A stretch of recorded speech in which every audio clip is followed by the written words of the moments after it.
भारतीय इतिहास के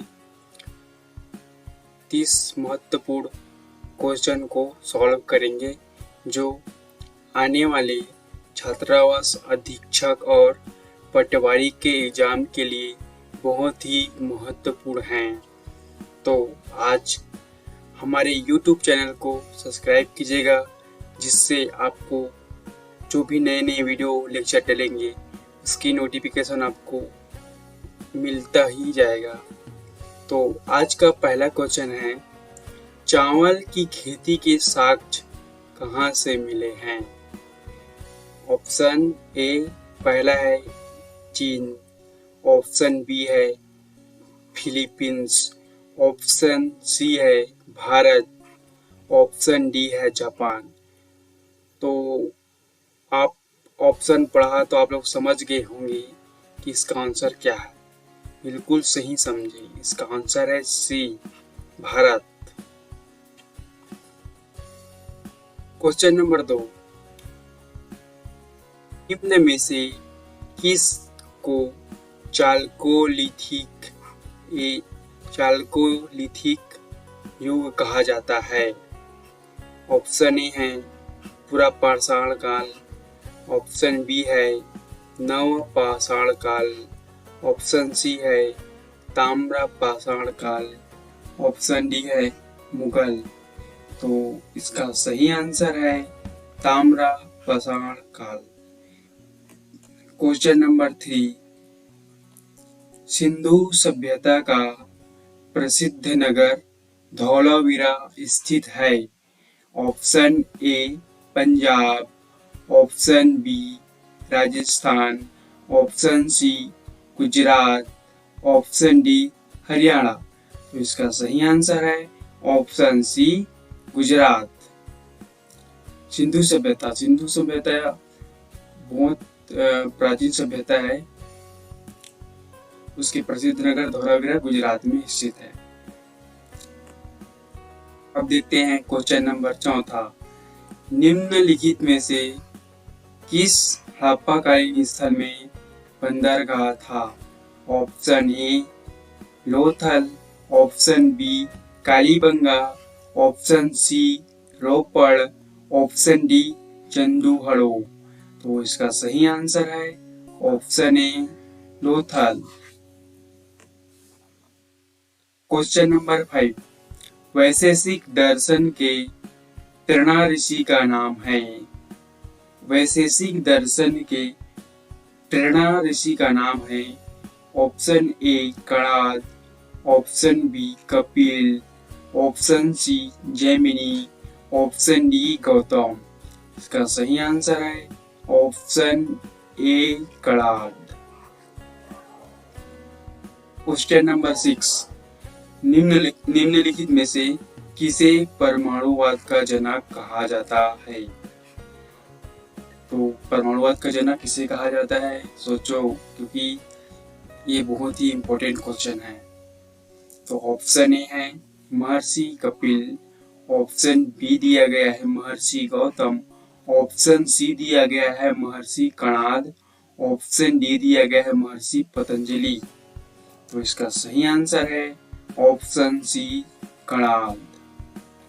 गौतम बुद्ध का महापरिनिर्वाण किस राज्य में हुआ था? वह है ऑप्शन ए में दिया है अन, ऑप्शन बी में दिया है भगत, ऑप्शन सी में दिया है मल और ऑप्शन डी में दिया है वत्स। तो इसका सही आंसर है ऑप्शन सी मल।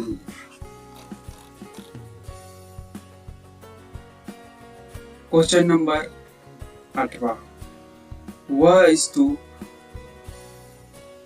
स्तूप स्थल जो बुद्ध के जीवन के किसी घटना से संबंधित नहीं है। Option A Sarnath, option B Sanchi, option C Shivpur, option D Bodh Gaya. इसका सही आंसर है option C, option B Sanchi. अब देखते हैं क्वेश्चन नंबर 9, जैन धर्म के 23वें तीर्थकार कौन थे? तो ऑप्शन देखते हैं कौन है।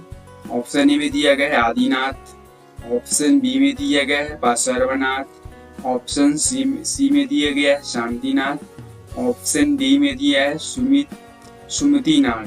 तो इसका सही आंसर है ऑप्शन बी पार्श्वनाथ। अब क्वेश्चन नंबर 10वां देखते हैं। महावीर स्वामी का जन्म कहाँ हुआ था? ऑप्शन ए में दिया गया है कुंडलग्राम, ऑप्शन बी में दिया गया है पाटलिपुत्र, ऑप्शन सी में दिया गया है मगध, ऑप्शन डी में दिया गया है वैशाली।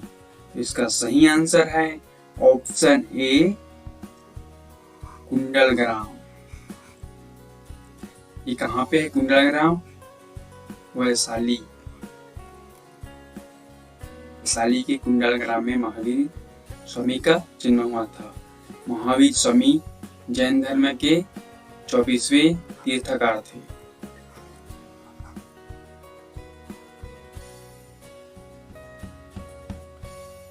अब देखते हैं 11वां क्वेश्चन में क्या दिया गया है। केवल प्रत्यक्ष प्रमाण को कौन स्वीकार करता है? केवल प्रत्यक्ष प्रमाण को कौन स्वीकार करता है? ऑप्शन ए में दिया गया है जैन, ऑप्शन बी में दिया गया है चारवाक, ऑप्शन सी में दिया गया है बौद्ध, ऑप्शन डी में दिया गया है सांख्य। तो इसका सही आंसर है ऑप्शन बी चारवाक। अब देखते हैं 12वां क्वेश्चन। अधोलिखित में से चारवाक के अनुसार सर्वोच्च मूल्य है।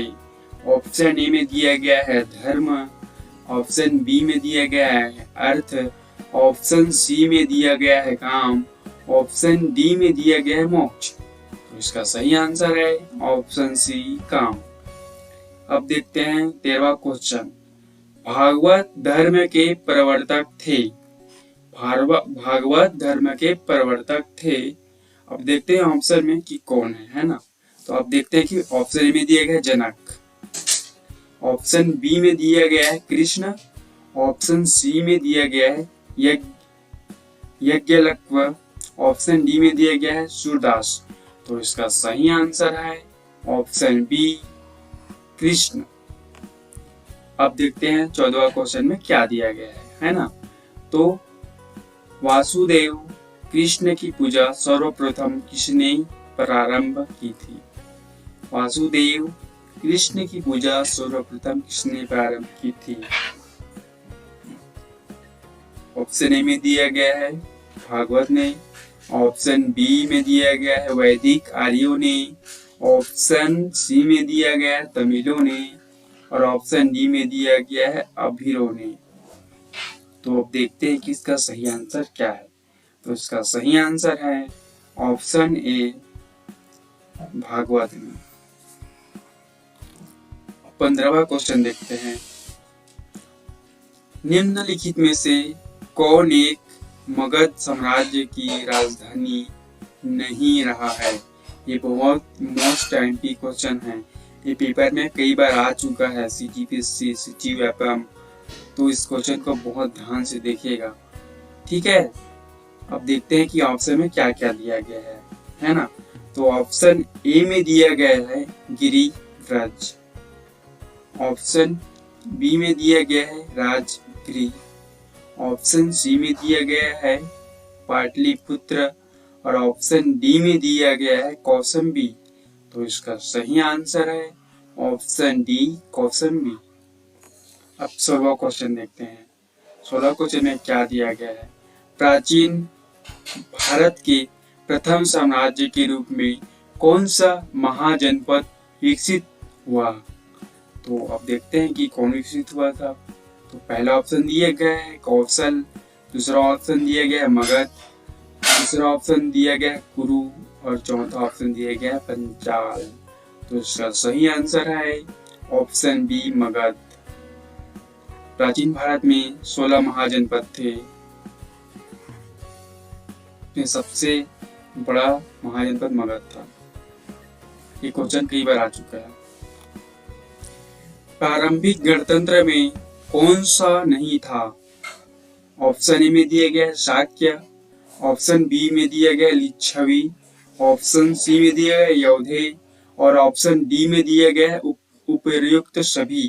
तो इसका सही आंसर है ऑप्शन सी यौधेय। अब देखते हैं 18वां क्वेश्चन में क्या दिया गया है। तो मौर्य वंश का अंतिम शासक निम्नलिखित में से कौन था जिसकी हत्या पुष्यमित्र शुंग ने की थी? ऑप्शन ये सही ऑप्शन ये पुष्यमित्र शुंग ने की थी ना, पुष्य नहीं, पुष्यमित्र शुंग ने की थी। तो ऑप्शन ए में दिया गया है कुणाल, ऑप्शन बी में दिया गया है संप्रति, ऑप्शन सी में दिया गया है बृहद्रथ, ऑप्शन डी में दिया गया है दशरथ। तो इसका सही आंसर है ऑप्शन सी बृहद्रथ। अब देखते हैं 19वां क्वेश्चन में क्या दिया गया है।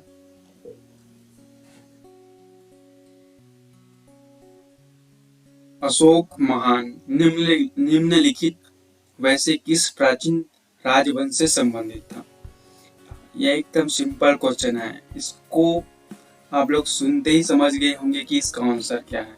तो इसका सही आंसर है, अब देखते हैं ऑप्शन में क्या दिया गया है। तो इसमें पहला ऑप्शन दिया गया है हर्यक वंश, दूसरा दिया गया है शिशुनाग, तीसरा दिया गया है मौर्य और चौथा दिया गया है शुंग। तो इसका सही आंसर है मौर्य। 20वां क्वेश्चन दिया गया है मौर्य सम्राट बिंदुसार निम्नलिखित में से किस धर्म का अनुयायी था? ठीक है, मौर्य सम्राट बिंदुसार निम्न में से किस धर्म का अनुयायी था?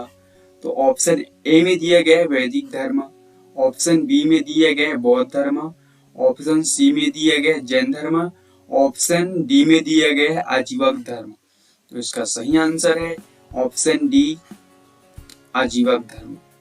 ये क्वेश्चन बहुत आता है क्योंकि मौर्य सम्राट में अशोक कौन किस धर्म के अनुयायी थे, मौर्य सम्राट बिंदुसार किस धर्म के अनुयायी थे, चंद्रगुप्त मौर्य किस धर्म के अनुयायी थे।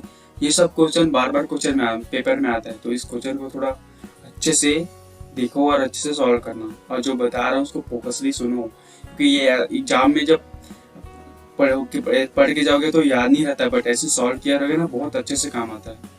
तो जरूर ध्यान से देखो और फोकसली सॉल्व करो। तो अब 21वां क्वेश्चन में देखते हैं कि 21वां क्वेश्चन में क्या दिया गया है। तो देखते हैं, निम्न शासकों में से किसके लिए एका ब्राह्मण प्रयुक्त हुआ है? Option A Pushyamitra Shunga, option B Kharavela, option C है गौतमी पुत्र सातकर्णी, ऑप्शन डी दिया गया है सुशर्मन। तो इसका सही आंसर है ऑप्शन सी गौतमी पुत्र सातकर्णी। ठीक है, अब देखते हैं 22वें सवाल में क्या दिया गया है। सातवाहनों के प्रतिद्वंदी थे। ऑप्शन ए में दिया गया है शुंग, ऑप्शन बी में दिया गया है पाथेरियन, ऑप्शन सी में दिया गया है शक, ऑप्शन डी में दिया गया है चेदी। तो इसका सही आंसर है ऑप्शन सी शक।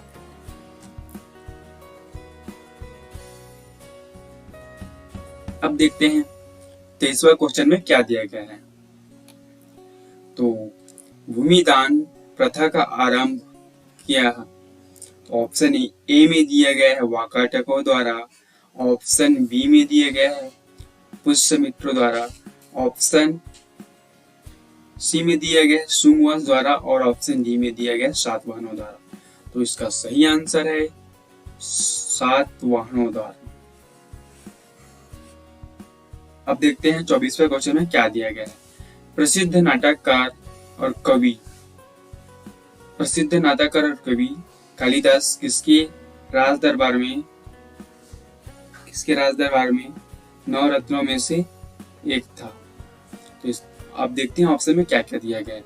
ऑप्शन ए में दिया गया है चंद्रगुप्त प्रथम, ऑप्शन बी में दिया गया है समुद्रगुप्त, ऑप्शन सी में दिया गया है चंद्रगुप्त विक्रमादित्य, ऑप्शन डी में दिया गया है चंद्रकुमार गुप्त प्रथम। इसका सही आंसर है ऑप्शन सी चंद्रगुप्त विक्रमादित्य। ये बहुत एमपी क्वेश्चन है क्योंकि कालिदास एक बहुत ही महान कवि था और इसके बारे में ना जानकारी लेना हम लोग को बहुत जरूरी है कि पेपर में ऐसे ही आता है, कुछ दिया जाता है कि कौन से शासक के काल में कौन से कवि थे, तो ऐसा हम लोग को याद रखना पड़ेगा क्योंकि एग्जाम में व्यापम है, पीएससी है और बहुत सारे एग्जाम है जो भी सीरीज से रिलेटेड आते हैं उसमें अक्सर ऐसा क्वेश्चन आते रहता है। अब देखते हैं कि क्वेश्चन नंबर 25 में क्या दिया गया है।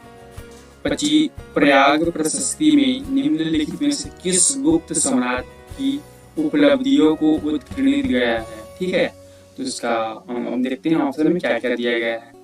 तो ऑप्शन ए में दिया गया है चंद्रगुप्त प्रथम, ऑप्शन बी में दिया गया है समुद्रगुप्त, ऑप्शन सी में दिया गया है चंद्रगुप्त तृतीय, ऑप्शन डी में दिया गया है स्कंदगुप्त। तो इसका सही आंसर है चंद्रगुप्त समुद्रगुप्त। और प्रयाग प्रशस्ति को कौन लिखा था, इसके कवि थे, इसके दरबारी कवि हरीश हैं। देखो जस्ट ऊपर वाले क्वेश्चन में बताया हूँ कि कालिदास किसके शासन में थे, तो जैसी वैसी प्रकार का जैसे चंद्रगुप्त विक्रमादित्य के शासन काल में कालिदास थे, तो उसी प्रकार समुद्रगुप्त के शासन काल में हरिशचंद्र थे। पेपर में ना आजकल कूट वाला बहुत आ रहा है जीपीएससी वापा में, तो कूट में दे देता है कि ये समुद्रगुप्त के दरबारी कवि हरिशचंद्र थे, विक्रमादित्य के कालिदास थे, तो दोनों सही है कि दोनों सही नहीं है कि एक सही कि दो सही, ऐसा करके क्वेश्चन आता है आजकल। तो ऐसा क्वेश्चन को हमको ध्यान से देखना पड़ता है। ठीक है, तो आप देखते हैं कि 26वां क्वेश्चन में क्या दिया गया है। नर्मदा नदी पर सम्राट हर्ष के दक्षिण भारतीय आक्रमण को रोका, तो उसमें दिया गया ऑप्शन ए दिया गया है पुलकेशिन प्रथम, ऑप्शन बी पुलकेशिन द्वितीय ने, ऑप्शन सी विक्रमादित्य प्रथम ने, ऑप्शन डी विक्रमादित्य द्वितीय ने। तो इसका सही आंसर है पुलकेशिन द्वितीय ने।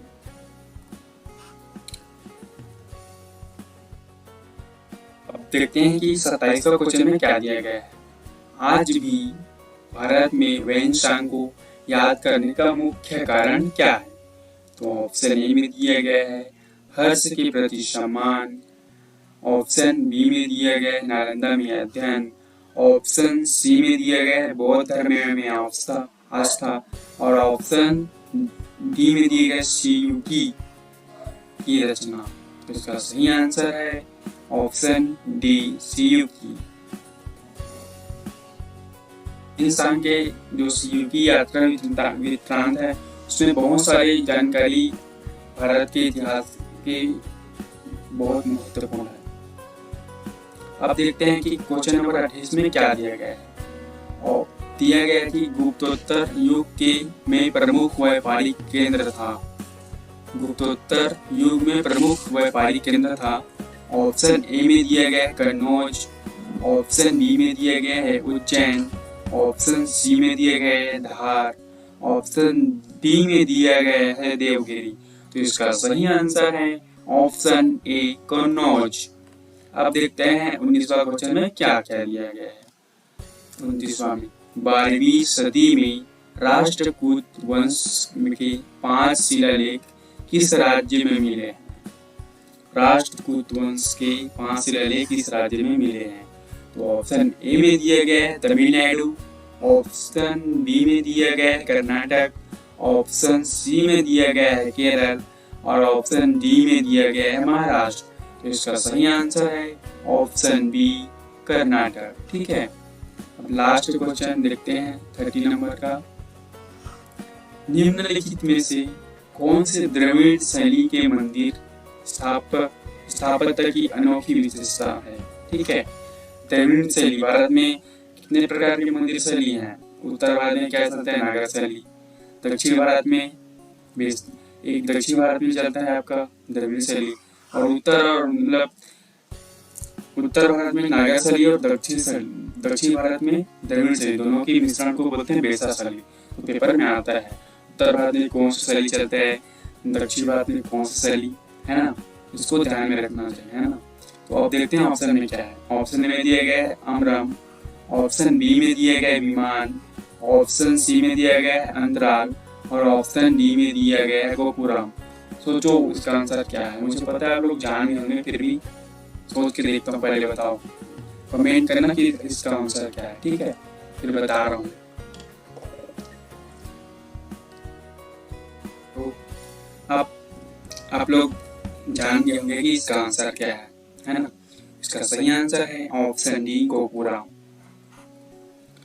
तो इसी के साथ हमारा आज का ये 30 एंशिएंट हिस्ट्री का समाप्त हुआ।